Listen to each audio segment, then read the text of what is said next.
মন্ত্রী আমাদের পাশে থাকে। আরে ও তো মোহর ছাড়া আর কিছুই চেনে না। ওকে খবর দিয়েছি এক্ষুনি এলো বলে। রাজামশাই, কৃষ্ণনগরের মন্ত্রী এসেছেন। ওকে ভেতরে পাঠিয়ে দাও। প্রণাম খাম্বাজ রাজ। এ কি রানীমা, আপনি?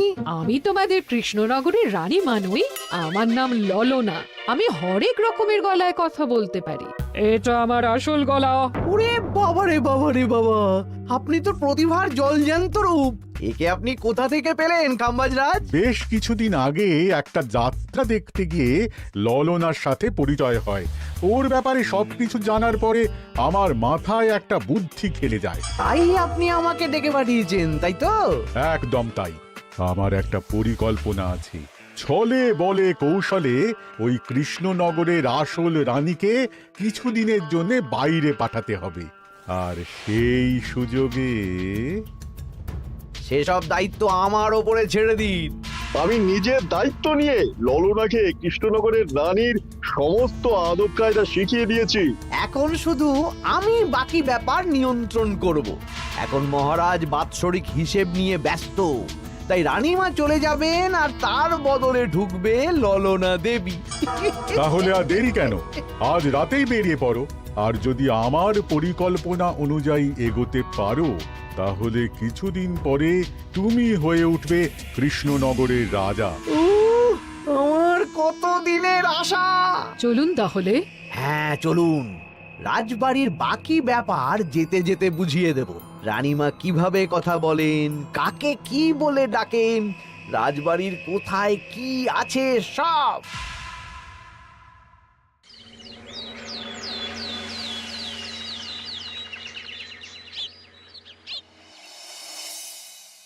কি গো গিন্নি, জ্বরটা নেমেছে?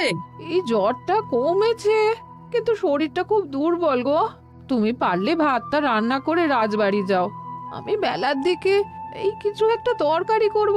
না না গিন্নি, তোমাকে এই শরীরে রান্না করতে হবে না।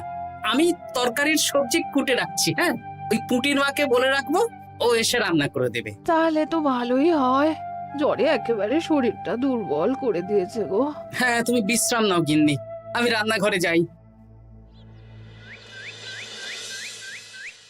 কি গোপাল আজকে এখনো এলো না? ও কোনোদিন সময় এসেছে মহারাজ?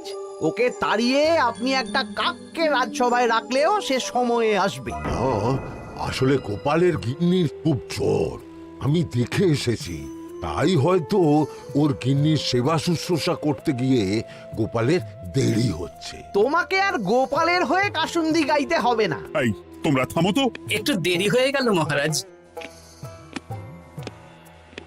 আসলে গিন্নির খুব জ্বর, তাই কিছুটা রান্না করে এলাম। আচ্ছা আচ্ছা আচ্ছা, তা এখন তোমার গিন্নির শরীর কেমন আছে?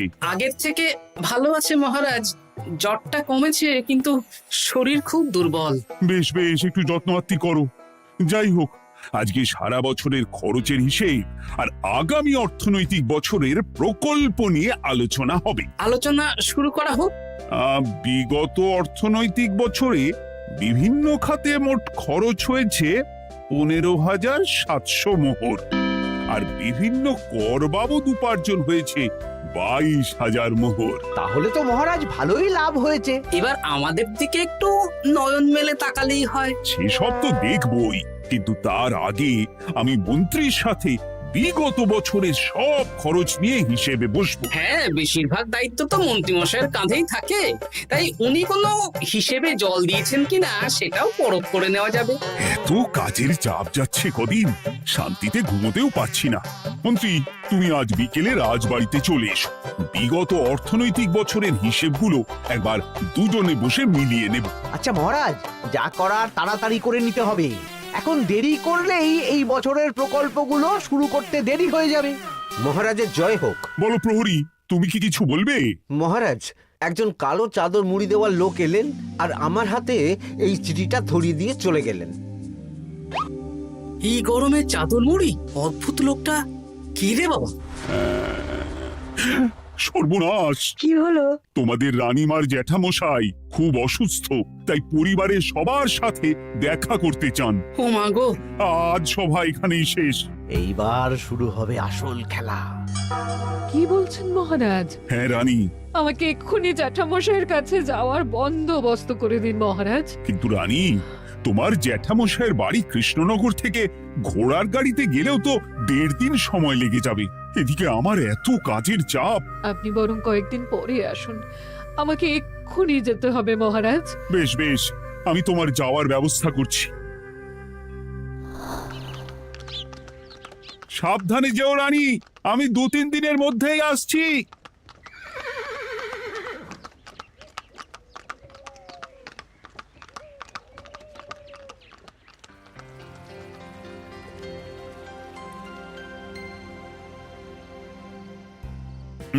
মন্ত্রী, বিগত অর্থনৈতিক বছরে আমাদের পাঠশালার উন্নতির জন্য কত খরচ করা হয়েছিল একটু দেখো তো।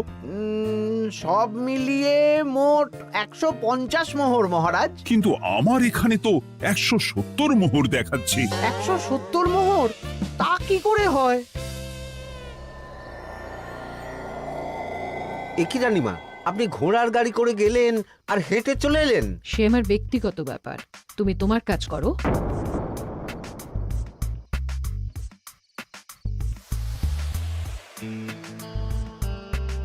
এ কি রানী, তুমি চলে এলে? আমার শরীরটা খুব একটা ভালো লাগছে না মহারাজ, পেটটা কামড়াচ্ছে, তাই সহিসকে বললাম ঘোড়ার গাড়ি নিয়ে জ্যাঠামশাইকে দেখে আসতে, আর আমি বাড়ি চলে এলাম। ও, সহিস এসে খবর দেবে, তারপর আমি আর আপনি দুজনে একসাথে যাব। বেশ বেশ, ঠিক আছে রানী, তুমি বিশ্রাম নাও। বিশ্রাম না, আমি একটু স্নান ঘরে যাব, পেটটা কেমন মোচড় দিচ্ছে। মহারাজ কিছুই বুঝতে পারেনি, মজা জমবে।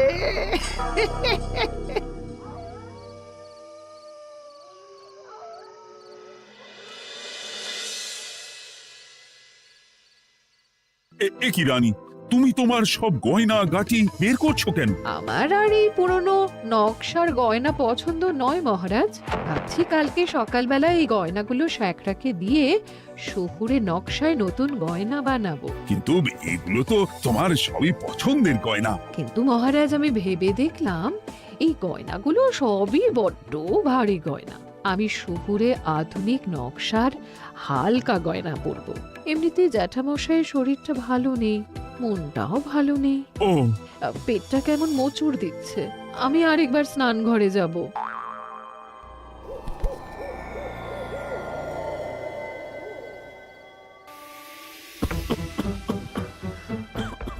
ওই তো মন্ত্রী মশাই এসেছে।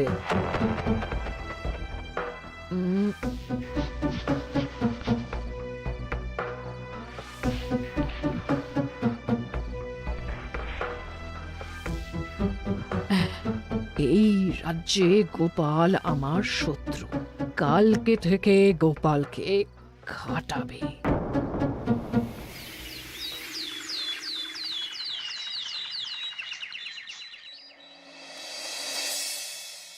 হায় হায় হায়, কি হলো রানী, কি সর্বনাশ। হলো?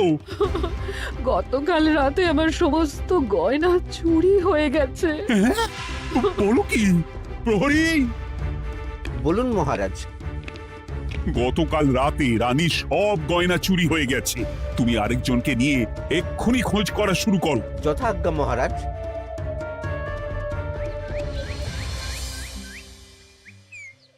আমার সব গয়না চুরি হয়ে গেল, এবার আমি কি করব? রানী তুমি কেঁদো না, সেই সকাল থেকে কেঁদেই চলেছ। আমি তো প্রহরীকে খোঁজ করতে পাঠিয়েছি। এই সব প্রহরী কর্মচারী কাউকে বিশ্বাস হয় না আমার, আজ থেকে সবাইকে ছুটি দিয়ে দেব। কি বলছো তুমি? সবাইকে ছুটি দিয়ে দিলে রাজবাড়ির কাজ কে করবে? কেন? আমাদের সবচেয়ে বিশ্বাসযোগ্য সভাসদ গোপাল আজ থেকে রাজবাড়ির সব কাজ গোপাল করবে। কি বলছো? আপনি কি বলতে চাইছেন? গোপাল বিশ্বাসযোগ্য না? হ্যাঁ, গোপাল আমার সবচেয়ে প্রিয়, ওর চেয়ে বিশ্বাসযোগ্য আর কেউ নেই। কিন্তু কোনো কিন্তু না, বলবেন আপনার আদেশ। এক্ষুনি গোপালকে ডেকে পাঠান। যেমন তোমার ইচ্ছে। গোপাল, গতকাল রাতে রানীর সব গয়না চুরি হয়ে গেছে, তাও আবার ঘরের ভেতর থেকে। আমি চাই তোমার মতো বিশ্বাসযোগ্য লোকই রাজবাড়ির সমস্ত কাজ করুক। মানেটা ঠিক বুঝতে পারলাম না রানীমা। মানে আমি রাজবাড়ির বেশিরভাগ কর্মচারীকে ছুটি দিয়ে দিচ্ছি, তার বদলে রাজবাড়ির কাজ করবে তুমি। কিন্তু কোনো কিন্তু না। রাজসভার ভাড়ামো অনেক হয়েছে, এবার থেকে তোমার কাজ বাসন মাজা, ঘর মোছা, কাপড় কাচা, পুরো রাজবাড়ি ঝাঁট দিয়ে পরিষ্কার করা। এই সেরেছে। যাও, রান্নাঘর থেকে বাসন নিয়ে পুকুর পাড়ে গিয়ে বাসন মাজবে। এ কি গোপাল, রাজসভা থেকে সোজা পুকুর পাড়ে? কি হয়েছে নাকি? খুব হাসি পাচ্ছে না? হাসি তো পাবেই, নতুন রানীমা আসার পরে তোমার এই হাল করে ছেড়ে দিল। নতুন রানীমা? না, আসলে ঘটা বলতে চাইছে রানীমা তোমাকে নতুন চাকরি দিয়ে এই হাল করলো। যা হয়েছে ভালো হয়েছে, আমার পেছনে না লেগে নিজের কাজ করুন যান। কোথায় কি বলতে হয় জানিস না নাকি? অভ্যেস নেই তো, তাই মুখ ফসকে বেরিয়ে গেছে।